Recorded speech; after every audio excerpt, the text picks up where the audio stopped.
Hey, how's it going? This is the video tour of the 2018 Ford T250 Transit low roof cargo van. I'm gonna do a full video walk around here and show you everything there is to see here. Starting off with the back. Comes with pre-installed shelving, and they're very easy to take out if you do not want them. It's got the ladder rack up top, and we'll go ahead and we'll do a tread check.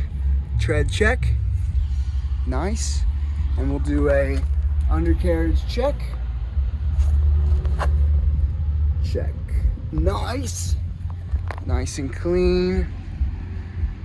Just had this thing serviced, so it is ready to go. Mechanicals are perfect, and it's been inspected as well, so it's got fresh inspection. We'll show you the interior cockpit now, and then we'll do a startup. Here we go.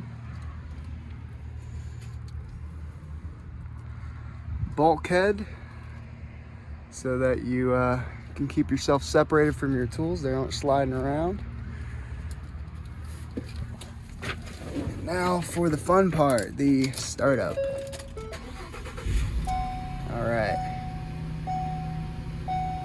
Starts up nice and easy. Purrs like a kitten. You put it in reverse, it's got a backup camera right there. Cruise control, hands-free radio control. And yeah, if you want more information on this, you can check out our website, pinetreemotors.com. We have a variety of utility vehicles, vans like this, high roof, low roof, mid roof, even the small small vans. We got trucks, utility vehicles, box trucks, bucket trucks, all kinds of stuff. Go ahead and check it out. pinetreemotors.com. The 2018 Ford T250 Transit low roof, 130 wheelbase cargo van. All right, y'all have a wonderful and beautiful day. Bye-bye.